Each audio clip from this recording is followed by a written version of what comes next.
Hey, welcome into this week in Indiana football, an Indiana Sports Beat podcast brought to you by, Indiana Sports Beat. Jim Coyle with Jim Coyle every Monday through Friday on YouTube. Did we lose our music? I know this thing's, we're trying something different today, so this is kind of throwing me off, and it's my doing. It's not anything that our producer, Joe, the law firm, has done. I decided to do a little experimenting, and it may have failed on my end. But anyway, welcome into This Week in Indiana Football.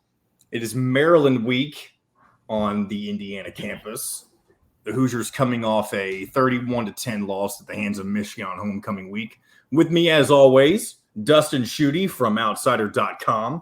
Mitchell Page joins us from, we'll get into that in a second, but the former walk-on turned scholarship superstar Mitchell Page is joining us from an undisclosed location that we will learn here shortly. And also with us, as I mentioned a moment ago, our producer, Joe, the law firm Lincoln is with us. And if you're watching on the YouTube version, I always love seeing his McLovin banner in the background of wherever he does this show from. So, yeah, welcome in to the podcast.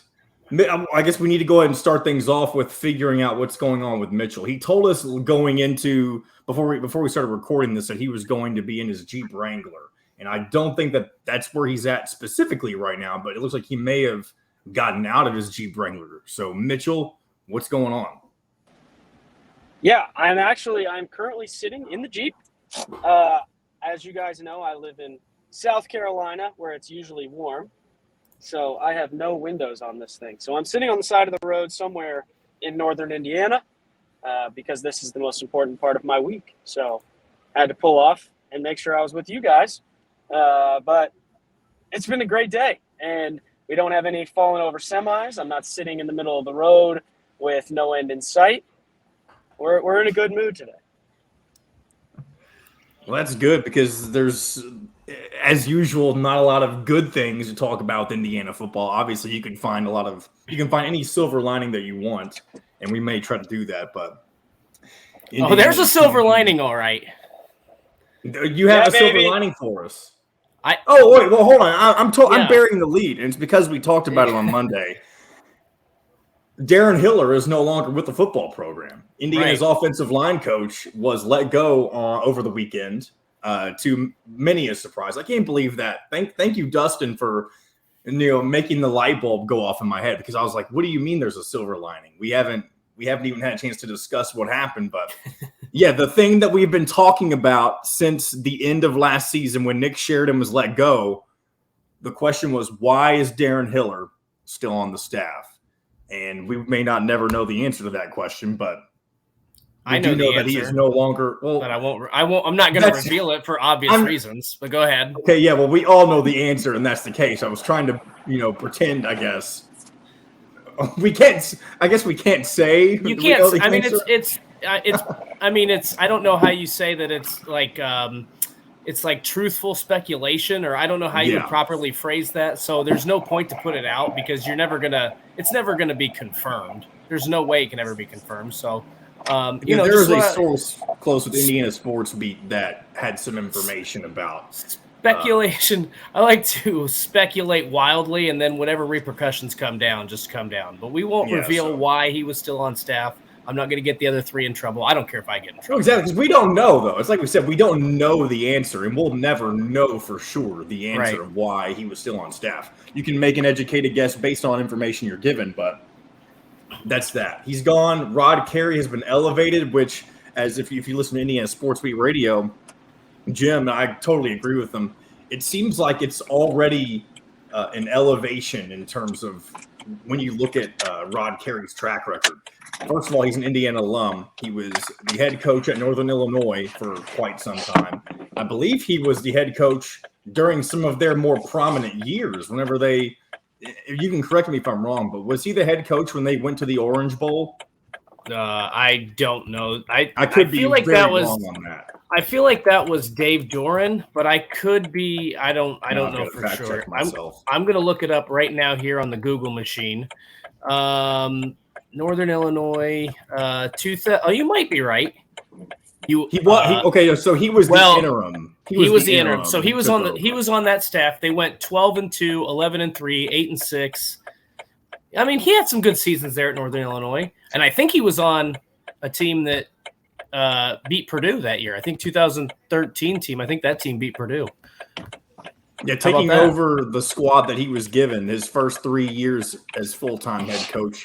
He went to a bowl game. He missed out this 4th season. And then he had 2 8-win seasons to end that before he became the head coach at Temple. And that didn't go so well for him. But he now finds himself back in Bloomington.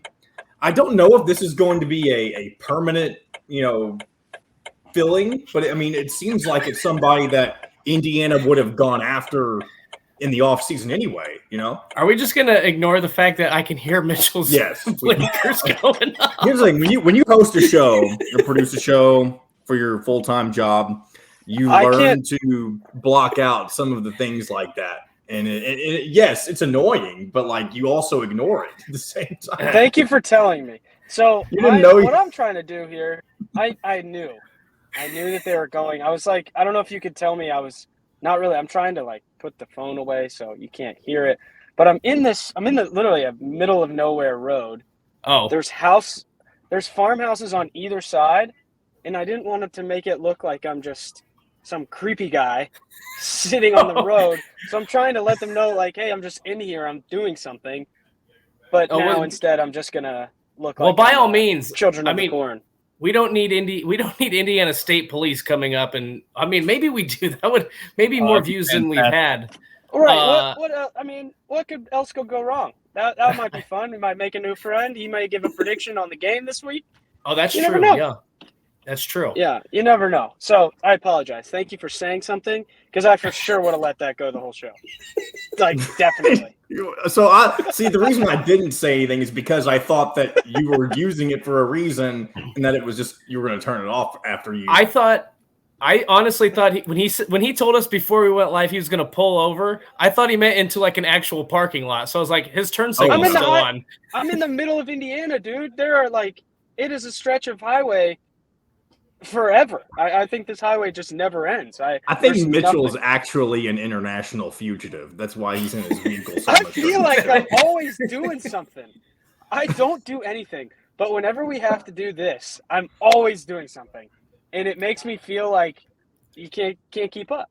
And I kind of like it. I may have to just continue to play this game where I got to be doing something when we record. It adds a little mystique, I think. It does. Hey, yeah, we enjoy it. And speaking of, those situations, the show where you were stuck in traffic is easily our most listened to and watched show of the year so far. So when Indiana's not doing well, we've got to find ways to, put you in bad situations, evidently.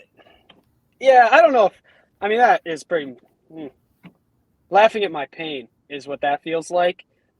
But whatever we got to do, I said, this is the most important thing to me. This podcast, more so than Indiana winning. We got to make sure we're going to. This is a rocket ship.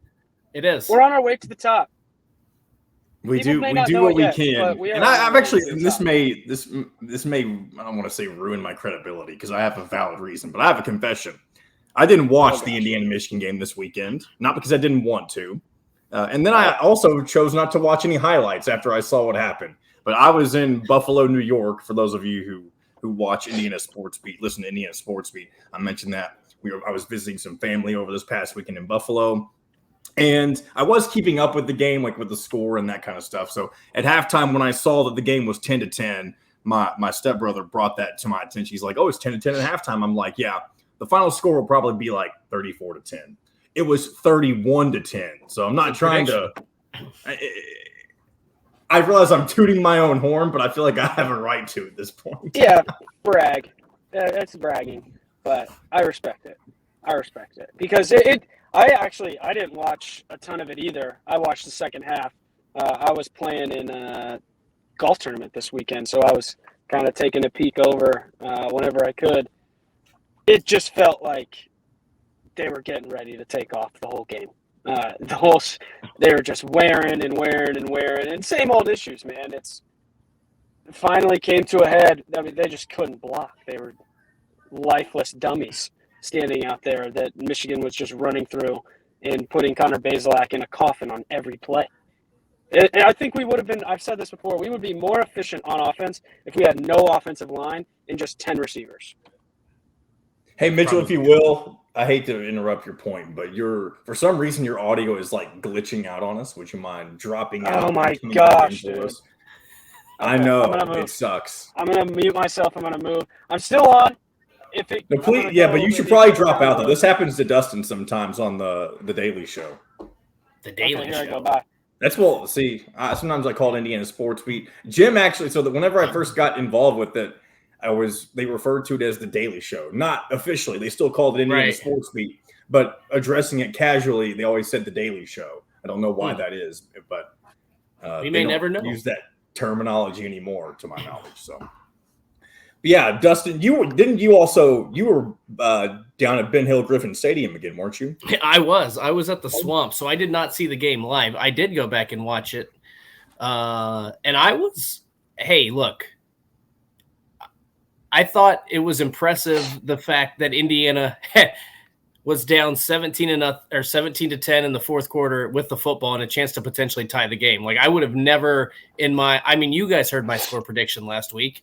I never thought in a million years that they would, the way that offensive line played, the way that Michigan's defensive line has looked through the season. I thought they're going to create turnovers. They're going to I've also got the Braves game on here, so I'm going to lose my train of thought an awful lot since the first pitch got delayed. We're recording this on what's today, Wednesday? Today's Wednesday. So it's game 2. But I just thought that Indiana's secondary was not good. I thought J.J. McCarthy would be able to pick them apart a little bit. Mitchell actually brought up a great point, and his point held true throughout I don't know about most of that game, but at certain times Indiana's run defense held up. I mean, outside of Blake Corum's 150-yard run, which if you take that away, and I know it happened, but if you take that away, they held him to 74 yards on 24 carries. That's about as good as any defense has done on him this season. So I was actually a little more impressed, but I didn't expect that much from Indiana. So it's one of those things where you set the bar really low and you're able to clear that hurdle. So I actually have a little bit more optimism than I think a lot of people after that. And I agree with that. And I was thinking about this about 30 minutes on my drive home before we started this podcast. And I know hindsight does nothing, and creating false scenarios doesn't necessarily do anything, but let's just go back for a second and picture this. We talked for a long time about Indiana. There's a chance they could be 5-0 going into this Michigan game. They're obviously not. Let's say they were, and this same kind of game plays out. I think people are saying that, yeah, it's a good Michigan team. They played well against them, but Michigan, pulled away in the end. That's fair. You can say that exact same thing with the fact that they're 3-3, even though, definitely one of those losses of the 3 were, in my opinion, inexplicable. I think, even though we have seen some improvements by Nebraska, but I think you can take those two scenarios that are the same, but they're different, and come away with a positive attitude about the rest of the season, I would think. I think even if they beat Nebraska, you're still saying that same thing, John, because then you're 4-2 and your 2 losses are to Michigan and Cincinnati. That's fair. Yeah. Mitchell, you back with us? I'm back. Is it still spotty?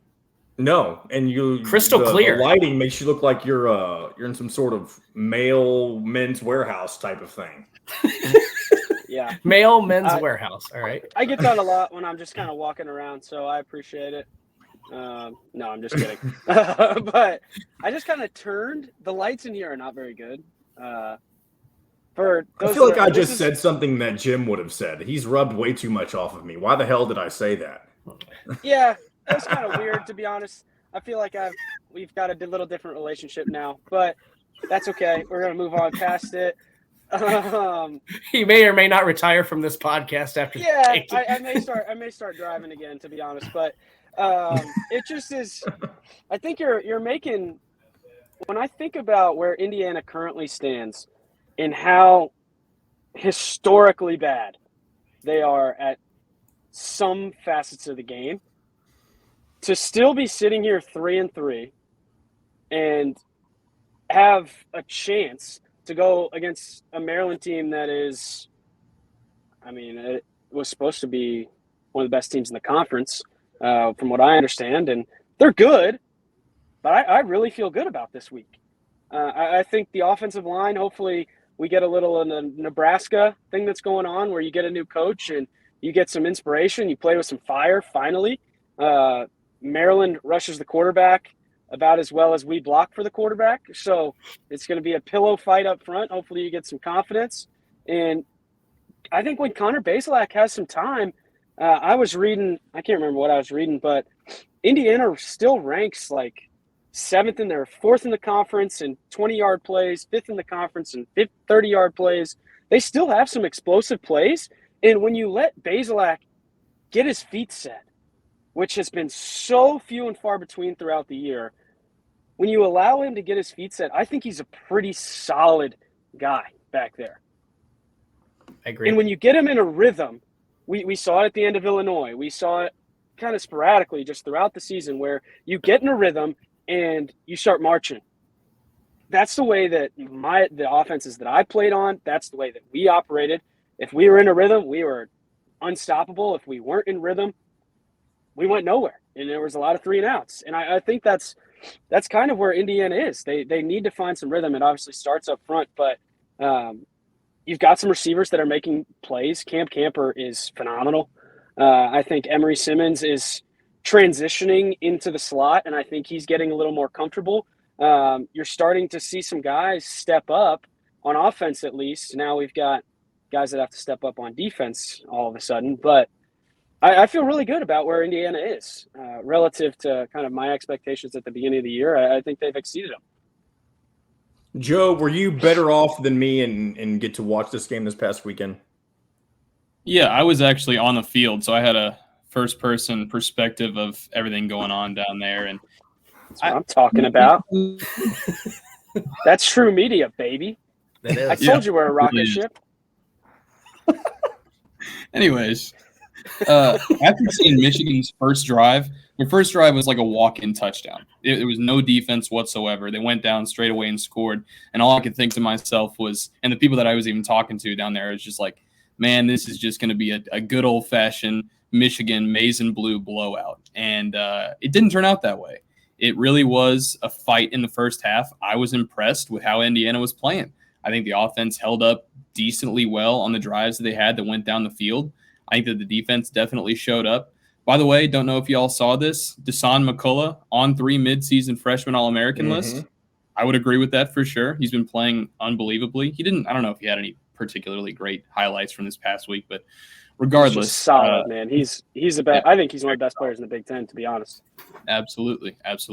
But the second half, after Michigan blocked that field goal from IU at the end of the first half to keep them from getting the lead going into the locker room, I think that was really a turning point in the game. That was kind of one of those things that it's a completely different speech for Harbaugh when you go into the locker room and you can say, hey, we're down 3. We got to fight our way back into this game. Aside from it being 10-10, you can say, oh, brand new football game. Let's restart. Let's redo it over. I mean, it's just like I think it's a different feel. So definitely a missed opportunity that Tom Allen's going to look back on film and say, man, we really missed out. And I think they had a touchdown called back right before half as well on that screen pass that went in the end zone. So that is something that also could have swung the game. So just those little things that always seem to beat IU came back up this week, and Michigan really just put their foot on the gas pedal in the fourth quarter. I don't know how many sacks they had in that final 10 minutes of the fourth quarter, but man, their defense was absolutely swarming at that point. And I'm interested to see how Bazelak bounces back against Maryland after that, because he got hit hard. He was down for a little bit on the field after that. So hopefully he can trust his offensive line a little bit still this week, because obviously they haven't been great. But like we said, the coaching change could bring on some new things. So I'm interested to see what Indiana football comes out looking like against Maryland, because this really, them being at 3-3, it's kind of a game where you gotta bring your own guts and you gotta show up. And I think that this is a game where that could show what kind of football team Indiana is going to be. Are we in must-win territory? It feels like we're in must-win. I would say yes. Pretty much. It's so hard to be, so that it kind of gets into what I wanted to gauge the room on next. But not specifically the must-win part of it, but if you look at the rest of the schedule, what we've seen from Indiana thus far, in my opinion, and like I said, feel free to disagree with me with each of your own opinions of this, but in my opinion, Indiana still has 4 realistically winnable games on their schedule. And when I say winnable, I think people can misunderstand what people mean when they say winnable. Winnable doesn't mean that they're going to win those games. Winnable means that there's a good chance that going into the fourth quarter, they're going to have a shot at winning that game. That's kind of what I define as something that is winnable. So looking at the schedule, Maryland, you should put on that list. Rutgers, you should put on that list. Michigan State, even though it's on, is Rutgers on the road, by the way? Rutgers is on the road. Rutgers is on the road, yeah. And regardless, Rutgers on the road, Michigan State on the road, and then Purdue is back at home. What is the situation with the old Oaken Bucket game? Is it back in Indiana this year? I think it is, yes. Joe, do you know you're down there at IU? You should know these things. Yeah, since we make that joke every week. It is at IU this year. So there you go. And it's weird to think. Whereas after the Nebraska loss, that kind of felt like rock bottom for this Indiana team, at least for this season. You could say the 2-10 season was the ultimate rock bottom. Yeah. But for this season, to kind of people probably thought they could be 3-9, and they still could be 3-9. But when you think about their ceiling as a team that could be 7-5, when you look back at what happened last year, if Indiana is able to go 7-5, and I know we're jumping ahead of ourselves, but like I said, we're trying to find that silver lining, and it is a real possibility. All 4 teams that I named are not, unbeatable. If Indiana is 7-5, goes to their bowl game, and Tom Allen is able to get Indiana's first bowl win since the 90s, correct? It was 1990 Copper Bowl the last time they won a bowl game. It was either 89 or 90. Yeah, somewhere in that time frame. I mean, that is as much as people want Indiana to be where they could have been after the 2020 season. That is 100% a step in the right direction if you're able to finish off the season like that. What? Okay. Your goal should just be to get to 6 wins, right? Like, I didn't say it had to be 7, but I was talking about the ceiling. Yeah, sure. Okay. That's like you walking into a $5 million house, high ceilings. I mentioned the one. Hold on, now if you're gonna put me on the chopping block like that, I'm gonna chop you up. You said we were allowed to disagree. I'm gonna chop you up. Well, that's fine, but like, have you watched this? What about what I'm saying you disagree with? We don't block anyone. How are we gonna beat 4 teams on the rest of the season? We're gonna have to. I mean, we need a complete 180. We may have to spin around twice to get as far as we need to get on the offensive line. I truly believe we would be more effective with 10 wide receivers. Here's a question that I have for you since we're on this topic. When they made the change on offensive line, I don't expect the offensive line to be better instantly. That's not going to happen. Oh, no. What I'm curious about, Mitchell, is there going to be maybe more communication, collaboration between Rod Carey and Walt Bell, the offensive coordinator, to say what works and what doesn't work? Like, does that happen, or is that out the window? That's kind of the strangest part of all of this, because what was happening was preposterous. There's no way that anyone was talking about anything. It was like Walt Bell was running one offense and Hiller was doing something else. It never felt like what we were trying to do was what we were actually doing. So I'd imagine there has to be some improvement, but they're all in the same building together. Like, Rod Carey didn't just get the job. Right. He was probably in the offensive line room already. He's going to be saying the same thing that Hiller said. I don't. That's what's so interesting about I never experienced a midseason change like that. I think the only thing that could happen is there's a little bit different voice, and the players react a little different. I think the schemes all stay the same. For whatever reason, there is a disconnect from Friday on the practice field when you go through your steps and you're running through with the scout team defense to when you get on Saturday and the bullets are flying. There was some disconnect. Guys were not concentrating, not pushing hard enough, not reaching hard, whatever they needed to do, something wasn't happening. And that can either be messaging from the coach, that can be just truly the players they have on campus, and Hiller had no chance. And maybe they just don't have the guys. So I think it'll be really interesting if maybe just a change in voice can just show some fight from the offensive line. You're starting to see, I'm going to use Nebraska. Nebraska is absolutely fascinating to me. They went and beat Rutgers. They had no business beating Rutgers. They played great defense. It was just it's a little different voice. It's a guy that's been in the building as long as Scott Frost, maybe not as long, but he was in there with him. But the messages are relayed in a little bit different way. And now all of a sudden the players are responding and they're getting it. So that's the kind of thing that you're hoping for when you make a change like this. It's the same guy. We're not moving mountains here. He's been in the room with these kids. He knows these kids. It's the same kids that are going out to play football. But you hope that the messaging is just different enough that they respond a little better, they listen a little more, and there's more confidence to go make that reach block as opposed to maybe taking that extra baby step and you don't get there, and that's why you're getting beat. Because it really is. I'm a big guy for the dramatic. I like to say we're the worst, we're the best, all this. I love that. That's the way that I talk, and that's the way I think. But when you look at the offensive lines that I had with the Dan Feeneys and the Jason Spriggs, the Wes Martin, Jacob Bailey, all these guys that were just solid and produced some of the best offensive lines probably in Indiana history, for some of the best offenses at least, the difference is so minuscule. It's 6 inches where your foot is a little more to the left, and then you reach that guy, and now there's a big hole for a running back. Or you kick step 6 inches deeper, and now you're able to cut off the edge where the end is rushing, and he can't dip under. They're close, but there's something that isn't getting them those 6 inches or 4 inches. And that's been the difference in all of these games and why they look so pitiful. So hopefully the messaging changes a little and they respond better, and we start to see the little bit that they're missing. Maybe they get half of it and they're a little bit closer, and Bazelak has 3.5 seconds as opposed to 2.5. And that was a long rant, but that's kind of what you're looking for when you make a change like this. It's not scheme, it's not coaching style. It's really just a little different voice that maybe the players respond to a little bit better. And one more thing I want you to add to that, Mitchell. What do you think?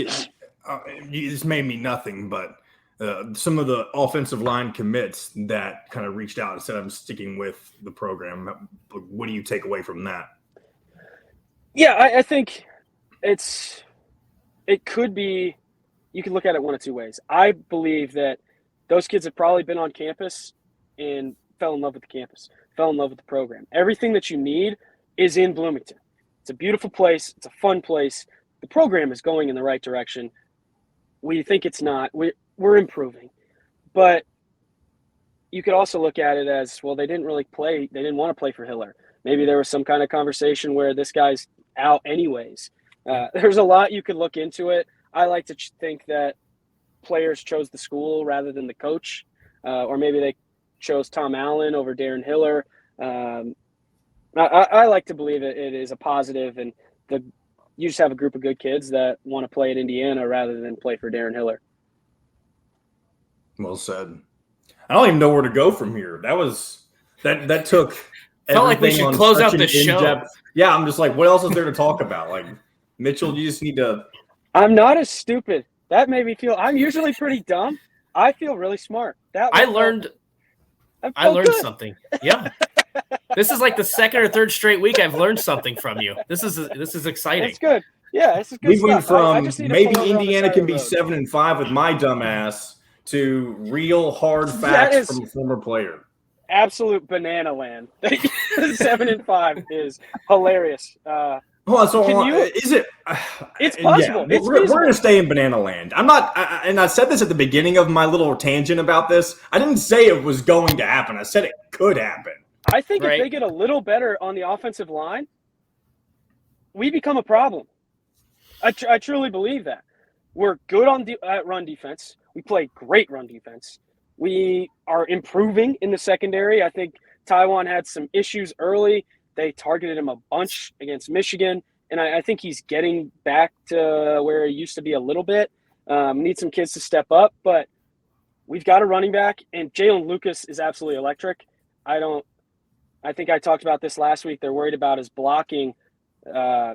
No, we need a guy that's electric on the field. So hopefully we see more and more of him. I really like Henderson. I think he runs really hard. Camper is phenomenal. You start to see Emery Simmons come along. We've got guys to compete. We just need the quarterback to have some time. So if we can get the messaging a little bit better, we become a problem, and then 7-5 is very realistic. We'll learn a lot, I think, in the first quarter and a half on Saturday. See, and I'm still going back and forth on how I think this game will go. I've already changed my prediction in the middle of this show, and I may change it again. Sure. So we'll see what happens. But Here's go ahead. This is what I'm curious about with this game. I hate to be always the negative person on here, but this is what I love it. When this is your role. 2-10 and then 3-3. Is it possible? Now, Maryland is not as talented as Michigan. Obviously, we saw that. They played them close. Indiana played Michigan pretty well. My concern is, as Mitchell brought up so scholastically last week, Michigan runs the ball extremely well, and Indiana defends the run pretty well, and we saw that in action. Is there a chance that this is a bigger matchup problem? Maryland is a bigger matchup problem for Indiana because of how they throw the ball. They've got, I haven't looked at the stats, but they've got Corey Dyches, they've got Jayshon Jones, they've got Raheem Jarrett, they got Dante Demas. I think there's another guy in there. That tight end's going to be an issue. I think they've got 4 guys, maybe 5 guys who have over 200 receiving yards. So they've got a lot of targets. And as we've talked about, Indiana's secondary has been a problem. So while I don't think Maryland's as talented, I wonder if their offensive scheme is going to present some problems. I do think Mitchell's onto something too with the fact that Maryland's defensive line is not as good. So if Indiana's offensive line is just a little bit better, they should be. They might be like this game could be a shootout. I just worry that Maryland's got too many explosive playmakers in the passing game to where that might be. It might be more of a problem than Michigan's offense, which is weird to say. Yeah. I think when you look at this game, I lost the light. Hopefully I didn't just run out of battery in the car. That would be so bad. It is Halloween season. We have life. That would be so bad if I ran out of battery. I'm back. What a story that would have been. Not that I'm rooting for your demise, but what a story it would have been. I mean, I am so far in the middle of nowhere. I would have just had to sleep here. What the heck was I saying? What is while you're trying to regain your train of thought, what is the Mrs. No, I know you're not married yet, but what does soon to be Mrs. Mitchell Page think of all of this? Of you just stopping in the middle of the road? So she's not with me. Thank God. She already deals with me every day. You guys get to deal with me 1 to 1.5 hours a week. She deals with this 24/7. But she does stick around, so I think that's a good thing. We have a lot of fun. She makes me laugh and I make her laugh, and I think that's some of the best. I think that's the best thing that can happen. We make each other laugh a lot. So I think she would be laughing and probably videoing me and sending it to everyone, just how much of a nightmare I am. But that helped me regain my train of thought. So thank you, John. We are talking about Maryland's pass offense. Yes. And what's really important, and a word I keep using is rhythm. For a pass offense to be churning, you have to get in rhythm. And if Indiana allows those guys to get in rhythm early, they don't create pressure, then this becomes a 50-point game for Maryland, and Indiana better keep up. But if they can get creative, kind of the way they used to do, and they've started to do a little bit this year, that is a huge moth. If they can get creative on blitzes and just get a little bit of happy feet from the quarterback, now the timing is a little bit thrown off, and then Maryland can't run the ball, now this becomes a possibility for something to 3, something to 10 game where Indiana doesn't have to outshoot anybody.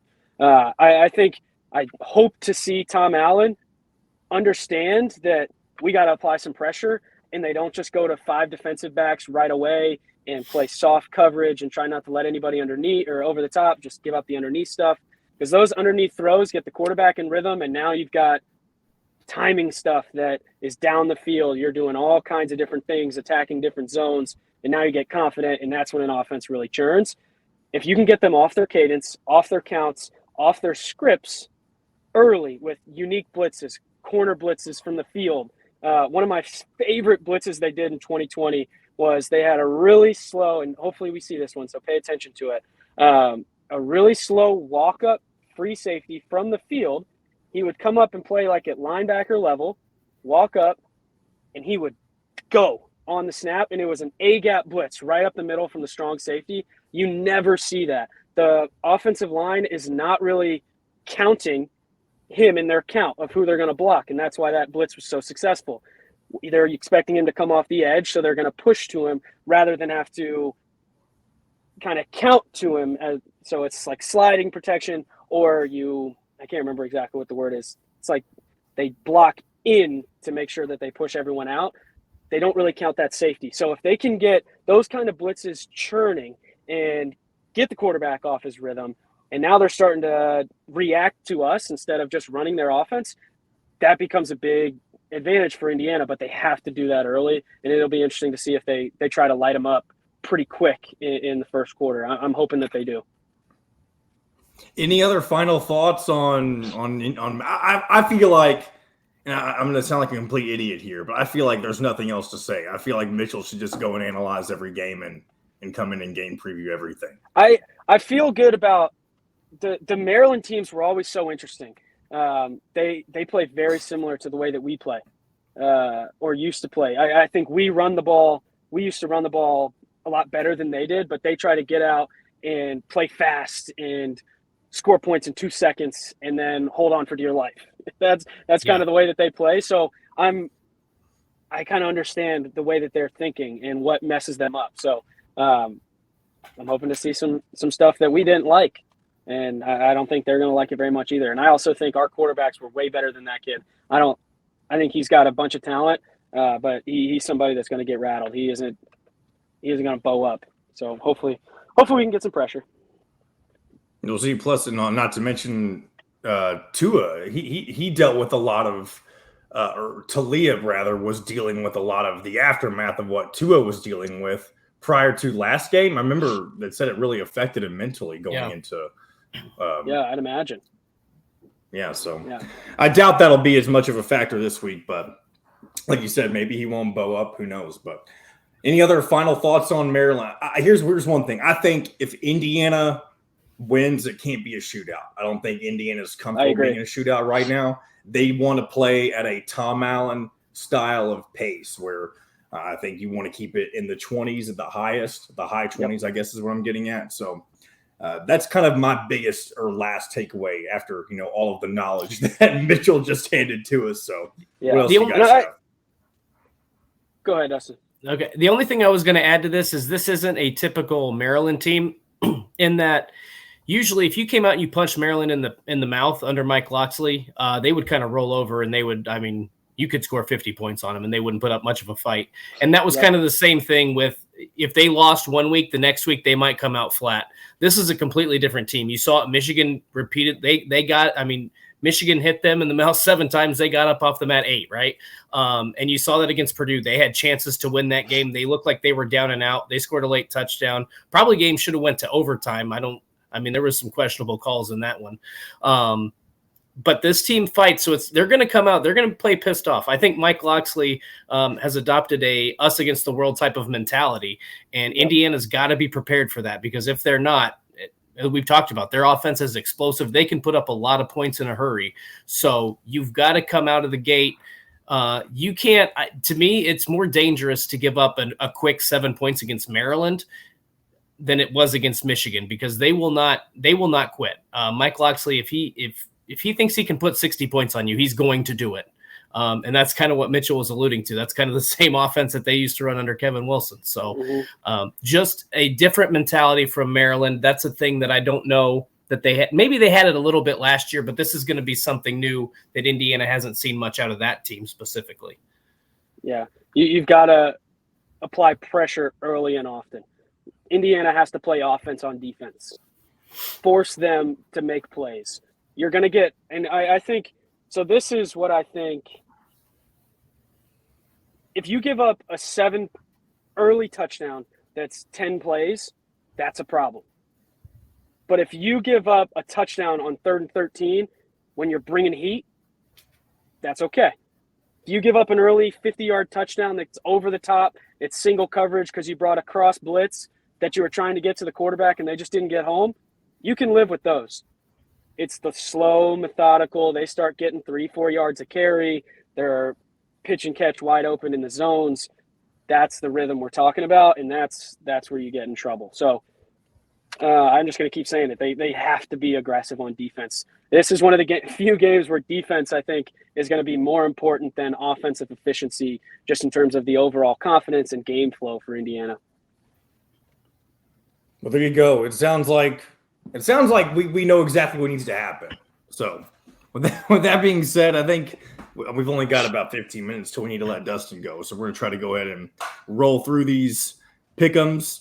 We only got 5 games this week. This is probably the smallest amount of games that we've had to go through in our slate. I mean, I couldn't. It doesn't bother me as much as I realize it does until after the fact. But man, when we have 14 games to go over, I'm just like, it's a lot. Yeah, that's a lot. And it's fun seeing all the matchups. I think it's a lot easier for me because I was right most. It was a lot easier for me. You guys struggled a lot. I didn't struggle as much.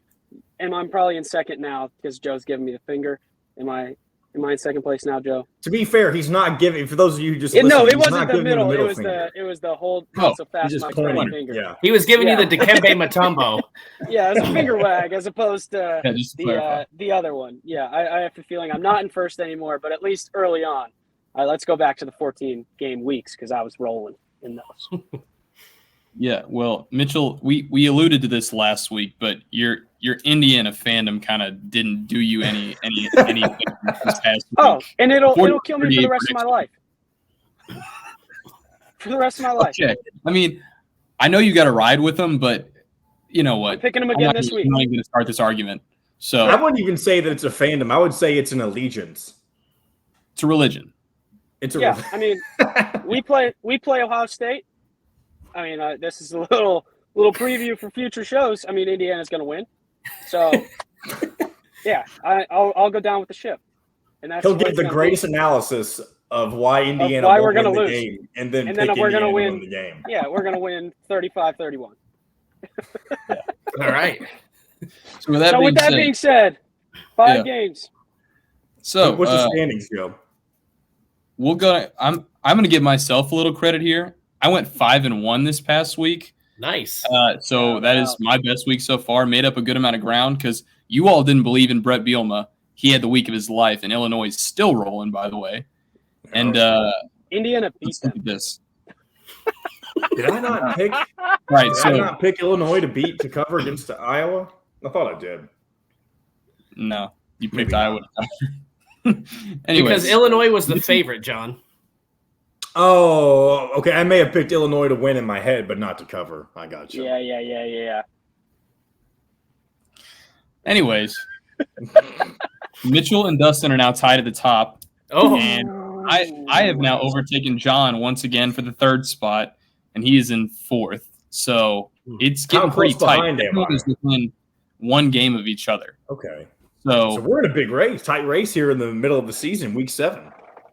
Yeah, Mitchell gave up that big lead, so now everyone's got a chance. Yeah. You guys are welcome. It's boring if I just win. So well, let's go ahead and get into our first game of the 5. We have Minnesota at number 24, Illinois in the top 25 for the first time in I don't know how long, but it's been a while. Probably since the Ron Zook era, if I'm not mistaken. I feel like it's 2008. I could be wrong on that. Rashard Mendenhall? It might be. That guy. I just remember, so when the year Ron Zook got fired, Indiana lost to Illinois. Illinois was 6-0 after that game, but then Illinois lost 6 in a row, went 6-6, and fired Ron Zook, which is insane. So there you go. Minnesota, number 24, Illinois. Minnesota, 6.5-point favorite. Over-under is 39, and we'll stick to the way we've been doing it. We'll hand it off to Dustin first. Well, neither one of these teams has allowed more than 23 points this season. They're the top 2 defensive teams in the Big Ten, so I do not expect this game to hit the over. This really comes down to me to 2 questions. Number 1, it sounds like Mo Ibrahim is going to play, so how healthy is he? Number 2, is Tommy DeVito going to play, the quarterback at Illinois? I think I have a little bit more faith in Minnesota's offense. They had an extra week off to get guys healthy. They had an extra week to prepare. Illinois just won 2 big games back-to-back. I think Minnesota wins this game, but I don't think they cover. I had something like I'm doing the Eyes on Big after this when we bring our score predictions out. I had Minnesota winning by 2 points in this, 19-17. Mr. Lincoln. Yeah. I feel like I've taken on Illinois as a team that I can just ride or die with at this point because let's just start this right now. I have a love affair with Brett Bielema, and he is probably the coach in the Big Ten. It used to be Paul Chryst before he got fired, but I'll go with the other larger man. Okay, we're not going to let that slide. We're not letting this slide. Why was Paul Chryst your favorite coach in the Big Ten? I love guys that are just so dry that no one else likes him, so I'll go ahead and take him in. All right. And I don't know. It was just always something about the sweaters on the sideline. I just kind of Bobby Knight-ish. I don't know. I just hate how Paul Chryst wouldn't want to he never gave fun answers for the Big Ten Network little stuff that they would do. And Joe, I'm going right on with it. I think that's fun. The head coach mentality. There you go. Well, it got him fired, so it wasn't that much. I wouldn't say that got him fired. I'd say it was having a really bad team. Mitchell here to save the day. All right, Joe, what's your continue? All right. I'm going to take Illinois to win this game. So, obviously, anyway, I think we're off the rails. Yeah, you're 2 people off the rails. I'm trying to keep things on the track. And Joe Lincoln doing his best Paul Chryst impression by not laughing during all of it. Yeah, hasn't smiled once. I don't think Joe's ever smiled in his whole life. So we're used to that. Who did you pick? Did you pick Illinois? I picked Illinois. Okay, I'm picking Minnesota. Because he's a Brett Bielema fanboy. Yeah, I'm only picking Minnesota because you picked Illinois. I'm now anti-Illinois. I just decided that. Hey, I don't care. If Illinois goes 11-1 and their losses to Indiana, Indiana beat them. That's the best. Keep them out of the college football playoff. Yeah, I tweeted randomly, Indiana beat Illinois. I don't even remember why I tweeted that. I had so many Illinois people that I didn't even know, like, where did these people come from? How do you even see my tweet? But they were all commenting, being very mean to me. So now I'm anti-Illinois. Those guys, they're mean. They're mean guys. Yeah, they saw that you were an Indiana alum. And they were like, well, we can't let this guy slide. So anyway, I'm thinking a lot of the same lines as Dustin. I do think Minnesota will end up winning, but not covering this one.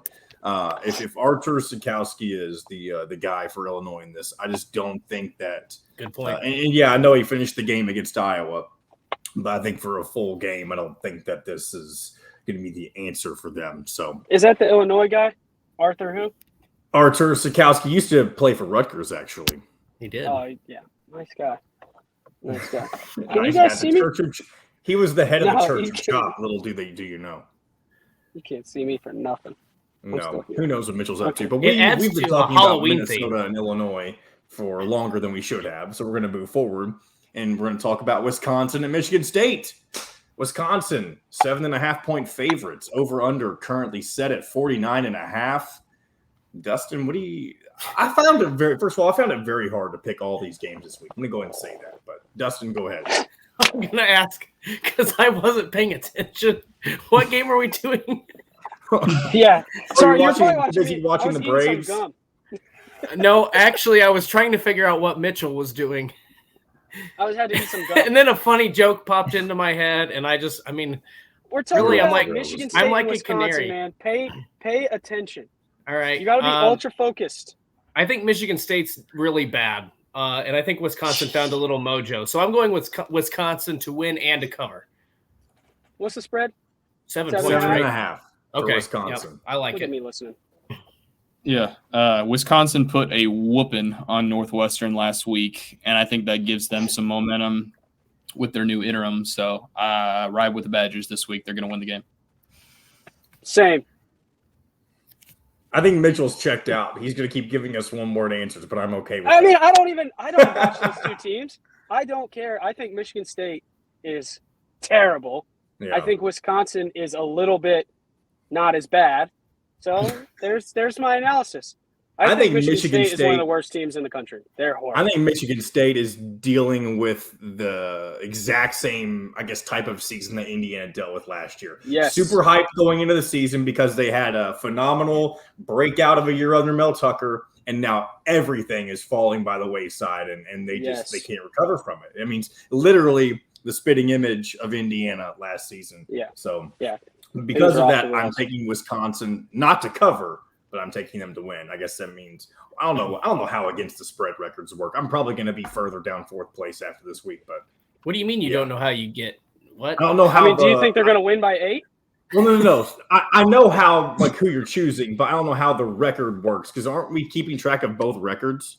Well, Joe's in charge of this. No, that's what I'm asking. No, everything's been against the spreads only. Okay, good. Because I remember the reason I say that because there was one point when we first switched over where he was giving us 2 different records, and I was really confused because I'm an idiot. So, I mean, you said. With that being said, I know how against the spread works. I just didn't realize the way we were tracking. We're in week 7 of the season. We've been making these picks like. If I didn't know what that was, you all would have caught on by now. No. I can't fake something like that for that. You should have played dumb the entire season and then just been like, if you finished last, been like, well, I didn't know how that works. I just thought you guys threw random numbers. More of an idiot. I didn't know how you scored a half point in football. Yeah, you had an obvious out, and now you don't. So that's tough. I'm going to win this whole thing. So we're moving forward. Next up, Nebraska at Purdue. Purdue is a 14-point favorite right now with the over-under set at 55.5. Now, every time I say this, I feel like you're all going to think I'm a moron because you think I don't know what this stuff means. Whether I do or I don't, I'm going to act like I think you do or don't know what it means. So that's where we're Dustin. Yeah. I'm going. There's a car driving by. Please don't stop. Hello. I hope they do stop. They didn't stop. That's good. Well, I was thinking, you mentioned Children of the Corn earlier, Mitchell, and I'm like, people that are our height, it's more like Children of the Candy Corn. That was the funny joke that popped into my head when I lost our train of thought with Michigan State, Wisconsin there. So that's my explanation for that. All right, back to football things. Yeah. I think Purdue's defense is better than people are saying. Mitchell's gone again. No, I'm here. My lights just went off. I think they have a complementary run pass attack. I can't get through this today, guys. I think Nebraska. This is the opposite. You know what? I'm picking Purdue. I have them by 17 points in this one. I no analysis anymore. I can't do it. This is the opposite of the Eyes on Big podcast. Jeffrey the Greek would have a coronary. He'd have an aneurysm listening to us right now. That guy is. He knows how to have fun, and I've never been on his podcast, but I feel like he has a very specific way that he goes through his thing. So. He's on the tracks all the time. He is. We are a little bit. He knows how to keep people. I try to keep people on topic, but I can't do that. I would say I am generally the reason for the crash. So I apologize for that. No, we like it. I'm going to continue to do it. Oh, yeah. I do enjoy it. Thank you. I think it makes it more fun. So, all right, what are we thinking? Nebraska, Purdue? Joe, Nebraska, Purdue. I'm going to go – I think Purdue's going to win the game. I think Nebraska's going to cover. I think that's a little too much. I don't know why. I'm just feeling that this week. Same. Nebraska to cover. I think they've got some new life with this guy. Little different voice in the locker room. Saying the same things, a little different voice. Hopefully we see some of that carry over to the Hoosiers as well. Purdue wins, Nebraska covers. See, I know what that means. All right. I see we've given up on all things analysis as we enter these last 2 games. We're going to go ahead and do Maryland at Indiana before we do the Big Ten game of the week. The spread currently set at 11.5 in favor of Maryland, with the over-under set at 61.5. And as usual, this is the game we will share our scores for. So, Dustin. Yeah, I don't like the point total. I think it's going to be a little bit more defense than that. I don't think I trust Indiana's secondary against Maryland's receivers. I do actually think the offense might look a little bit better. I don't know if that translates to points or not. I've actually got Maryland winning, but Indiana slightly covering. I have Maryland 31, Indiana 21. I'm in that same from Mitchell. I'm in that same kind of ballpark. I've got Maryland winning because I think they've got too much depth at receiver. I think they're just really, really talented. I think Taulia is better than what Mitchell was giving him credit for, if I'm being honest. So I'm going to go Maryland 34-21. Why are we laughing, Mitch?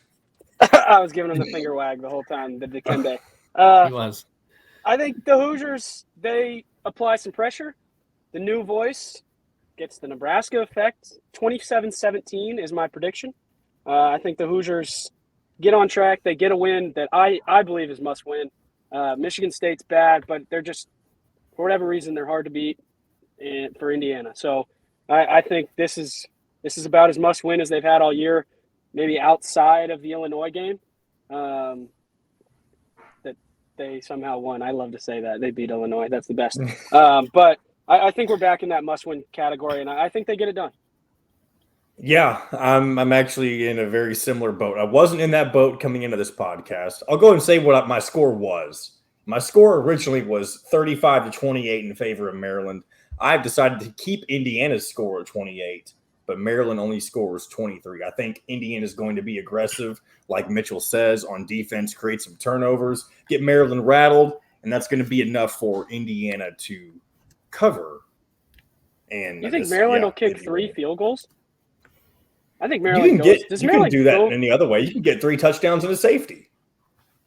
And Indiana could more than likely – I mean, I don't put it past them to get sacked in the end zone. Hey, they've gotten sacked everywhere else on the field, so why not the end zone? 10 receivers. That's what I was just saying. 10 receivers. Okay, Hey, John, last game. I need your score one more time. I didn't quite. 20. Yeah, I know. I said that kind of an ass backwards way. Indiana 28, Maryland 23. Okay. Thank you. All right, our final game. We got to wrap this up so Dustin can go do the Eyes on Big podcast. Number 10, Penn State at number 5, Michigan. Michigan is a 7-point favorite with the over-under set at 51.5. Dustin. Okay, so Penn State's offensive line. We're going to find out just how good the Nittany Lions are up front. Nick Singleton, freshman running back, is really, really good, but he hasn't played a defense quite like this. Penn State's defense is really good. I'm interested to see – they're averaging more than 11 pass breakups per game. To me, that's insane. They play very aggressive defense. I don't know that they'll be able to shut down Blake Corum. I do think they can rattle J.J. McCarthy. I'm actually taking Penn State in an upset win on the road at Michigan Stadium this week. I'll give you my score prediction for this one. I took Penn State 24, Michigan 20. I just think that with a week off, James Franklin knows how important this game is. I think that Penn State gets it done. I have a little bit of a difference of opinion. I think that if Sean Clifford could barely handle Purdue's home crowd, Michigan is going to be he's been in all these environments, I know, but it's a different team, and it was early in the season at Purdue, and I know, but man, the guy has been so up and down his entire career at Penn State. I can't trust him in games like this, and I think Michigan and J.J. McCarthy are finally hitting a stride that I think they can really take off after this week. So I'm going to go Michigan to win this game and to cover. Hold on, guys. Who knows him? What do we think Mitchell is doing right now? Is he talking to a police officer? There is somebody pulled behind him. I love how this is how we're ending the show. I'll go ahead and give mine while we're waiting on Mitch, and he can close us out. But I think Michigan is going to win this game. However, I do not think they're going to cover. I think we're going to get a close one. I do like that Nicholas Singleton guy that Dustin was talking about, true freshman. He's really good. That's somebody who is going to be a problem for Big Ten teams for the next, I guess you can say, 2.5 seasons now until he's eligible for the NFL. But let's go and get back to Mitch. He seems to be done talking to whoever he was talking to, but what's going on? Yeah, that's a car that's drove by like 5 times looking at me like I was doing something shady. And I kind of am, sitting in the dark talking to you guys. So I totally understand why they stopped. But we are all good. I'm not getting arrested yet. I probably have to leave fairly soon. But I agree. I think Penn State gets a win at Michigan. This is going to be a game that Blake Corum can't win. Versus, I think Blake Corum could win against Indiana. They're big offensive line. They're just going to wear them down. I think Penn State is going to be able to put a little more pressure, and I think they're a little better on defense. It's going to be a J.J. McCarthy, can he do it kind of game. And I just think Penn State, you bring up Purdue, playing at Purdue when they're fired up and they've got a team like Penn State coming in, that's just not a place where highly ranked teams want to go. For whatever reason, Purdue always plays up to that competition. Purdue's a team that if Indiana State comes in, it's going to be close. If number 1 Ohio State comes in, they're going to beat them by 30. So it just is – it's a different – that stadium is just weird, man. I don't – if you can get out of Ross-Ade with a win, that's a great win. I don't care how you do it. I think Penn State is for real, and I think they get it done. I don't know how much. I think it's going to require some late game kind of heroics, but the 24-10 or 24-20 prediction I think could be pretty close. Well, there you go. So we're going to go and wrap things up. I already have. I was trying to think of what we could have for the end of the show type of comment, and Mitchell provided the perfect one for us based on the situation that he just created. So if you have managed to listen to this entire thing, comment #FreeMitch. Yeah. I like it. If I could get just 5 tweets with that, that's gonna be a good day. Yeah, YouTube comments, tweets, whatever it may be. Yeah, let us know. #FreeMitch. But thanks again for listening to This Week in Indiana Football. Be sure to check us out next week and check out Indiana Sports Beat Radio as well on the YouTubes or the radios. 899 WPRO 97.7 The Ref. Until next time.